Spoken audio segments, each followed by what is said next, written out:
Welcome to Legion Builds, where I guide you on how to bring your favorite fictional characters into Dungeons & Dragons. This video and all my content is made possible by my Patreon supporters, and it's dedicated to everyone who subscribes to my channel. You're all the reasons why this keeps going. Thank you. Join the Legion today at patreon.com/63rdlegion for free and help decide next week's new character. Joining my paid tiers allows you early access to my content, a shout out in my videos, and home-brewed 5e items for your games.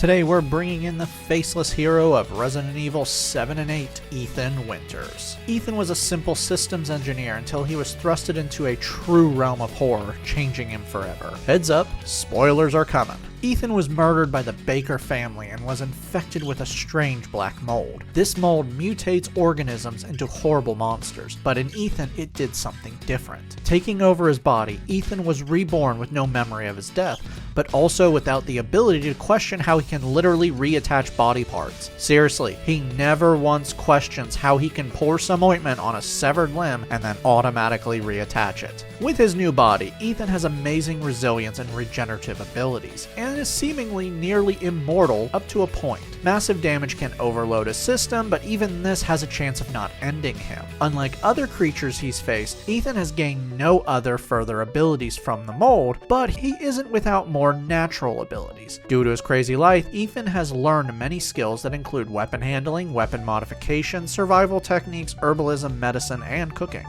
For today's build, we'll be using the Player's Handbook and Van Richten's Guide to Ravenloft.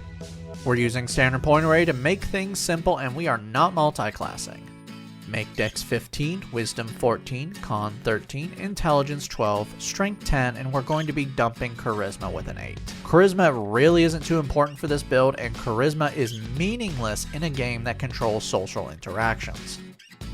Ethan is a human-like mold creature created in the appearance and with the memories of a dead human. Reborn, found in Van Richten's, works perfectly. I know, I like Reborn, I don't care. Ancestral Legacy grants you 2 skills of your choice, take Perception and Investigation. Knowledge from a past life allows you to improve a skill by adding 1d6 to the skill check. You can do this a number of times equal to your proficiency bonus between long rests. Deathless Nature makes you harder to end. You have resistance to poison damage, advantage on saves against poison and disease, advantage on death saves, and you don't require to eat, drink, breathe, or sleep, and can't be put to sleep magically. Your long rests are 4 hours long, where you are conscious of your surroundings. I know in the game you do all those things normal people can do, like sleeping, but here's an idea. Ethan didn't know he was no longer human, so maybe your character doesn't know they don't need any of this, and they still just go through it all. To finish out your lineage, you know the language Common and 2 more of your choice.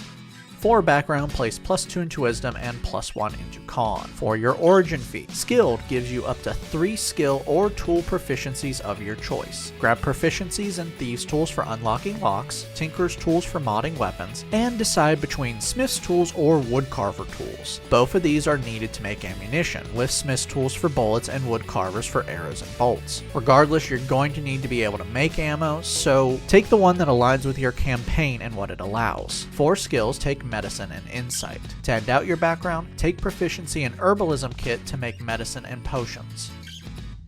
Level 1 Rangers begin with 3 skills. Take Athletics, Survival, and Stealth. You are proficient in all weapons, light and medium armor, shields, and the saving throw strength and dex. Weapon Mastery allows you to access a weapons mastery property. At the end of a long rest, you can choose 2 weapon mastery properties. Due to the fact you mainly use ranged weapons, the main mastery properties you will see is Vex and Slow. Vex grants you advantage on your next attack against a creature you have hit with this weapon before the end of your next turn. Slow decreases the speed of a creature hit by this weapon by 10 feet.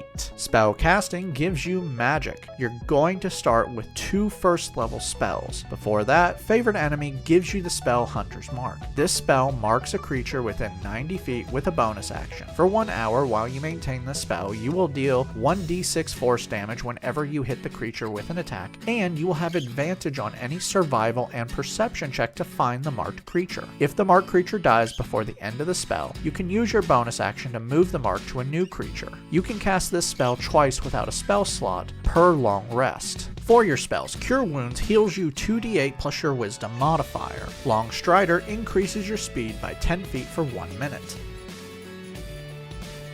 Level 2 Rangers gain Deft Explorer. First you learn 2 more languages of your choice, and then you gain expertise in one skill you have. This doubles the proficiency bonus to that skill. Place this into athletics. I'm not saying you're an athletic person, I'm saying your body is much better at that stuff. Like holding your whole body aloft with just one hand that is missing 2 fingers that were bitten off maybe a few hours earlier. Why did you use that hand? You still have a good one. It's painful to think about. Fighting Style grants you a Fighting Style feat. For this feat, Archery adds +2 to your attack rolls made with a ranged weapon. For your new spell, Fog Cloud creates a 20-foot radius sphere of fog out to 120 feet for 1 hour while you maintain this spell, but you're just going to use this as a distraction to escape.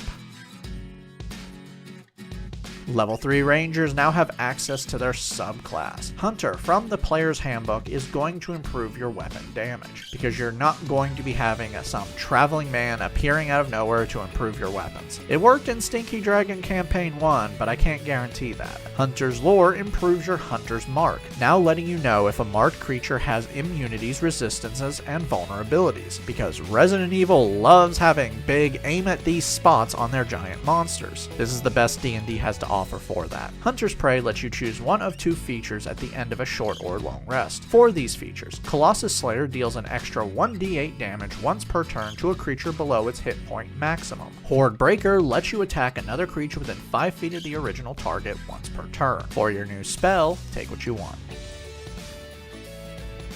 Level 4 Rangers earn our first ability score improvement. Let's grab a feat, and once more this leads into a question of what weapons you'll be using. Look into the feats Crossbow Expert in the Player's Handbook or Gunner from Tasha's. Both are basically the same with a slight difference, so I'll go over both. Both add +1 to your dex and then allow you to ignore the weapon properties of certain weapons. Crossbows with Crossbow Expert and firearms with Gunner. Both ignore disadvantage on ranged attacks when within 5 feet of an enemy. The only difference is Crossbow Expert allows you to use a hand crossbow after attacking with a melee weapon with the light property. Once more, choose whichever fits with your campaign. For your new spell, take what you want. We're pretty good on first level spells, so you get a lot of customizing with that.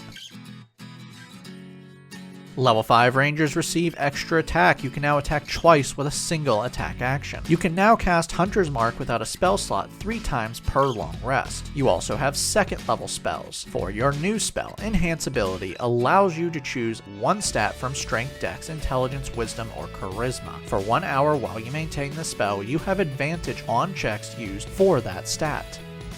You've reached character level 5, bring your proficiency bonus up to +3.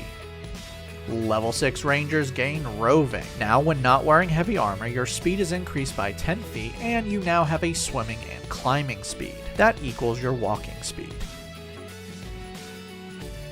Level 7 Hunter Rangers now have Defensive Tactics. Once more, this lets you choose between one of 2 options between short or long rests. For these options, Escape the Horde makes all attacks of opportunity against you at disadvantage. Multi-Attack Defense gives a creature that hits you with an attack disadvantage on all other attack rolls against you for that turn. For your new spell, Magic Weapon makes a non-magical weapon a magical one. For 1 hour, a weapon you touch gains +1 to attack and damage. Let's see the big not a vampire lady ignore damage now. You can only cast this spell on one weapon at a time. Level 8 Rangers earn another ability score improvement. Let's bring up your marksmanship with a bump to dex.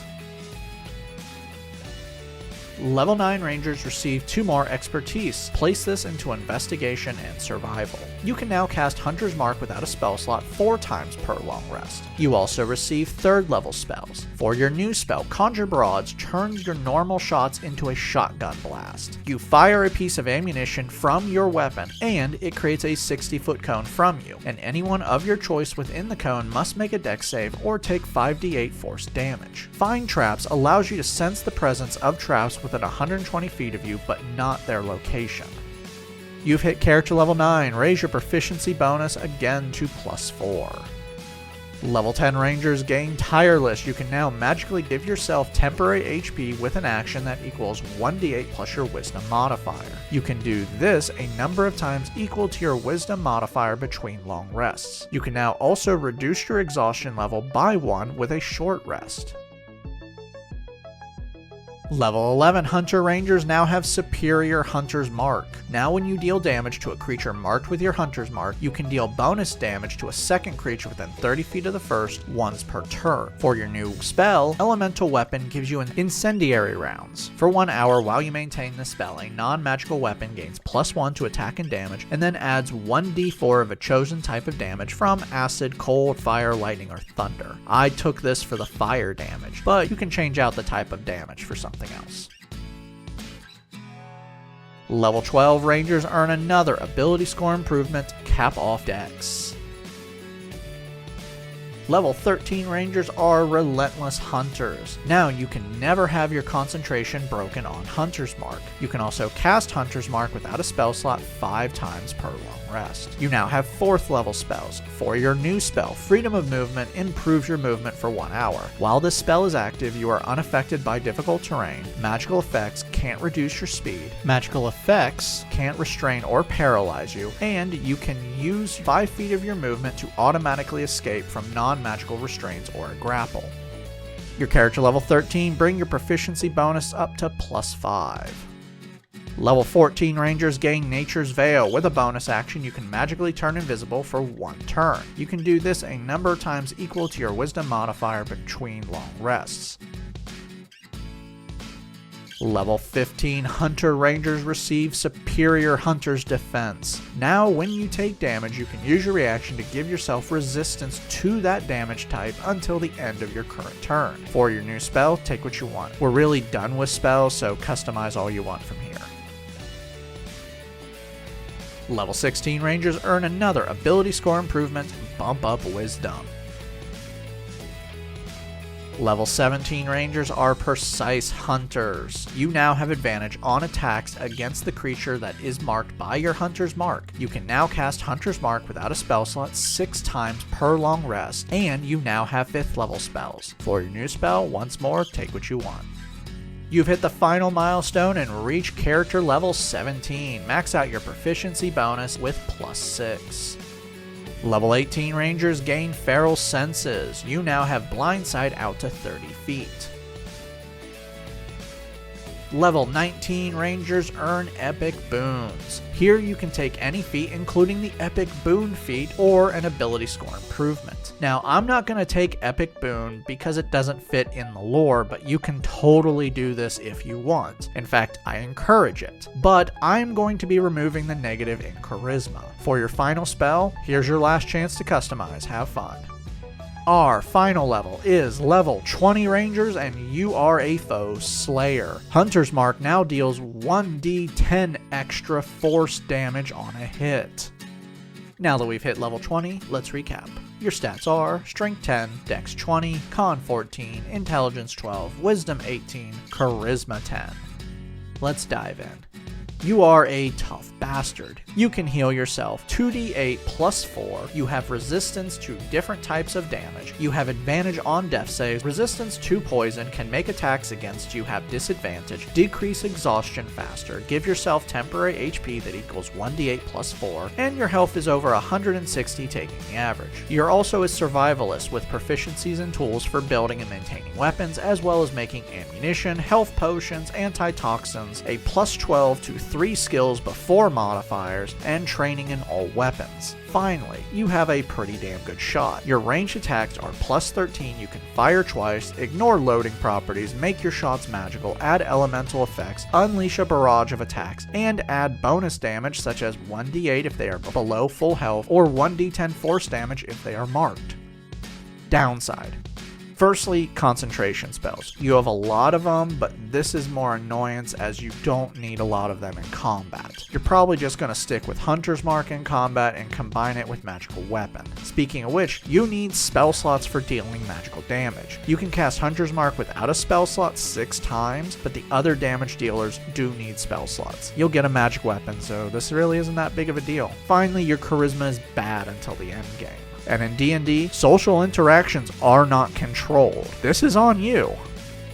In the end, you are a survivor. So get out there and fight, and never stop till you save your family. I'd like to give a special shout out to my Artificer tier. Thank you John Martin, Christopher R. Hunter, Java Squirrel, Matthew Dens, Burton, and Jonathan Haynes. You guys rock. Make sure to like and subscribe to not miss a single new build each week on YouTube and Spotify. And make sure to check out my Patreon where you can help decide next week's new character.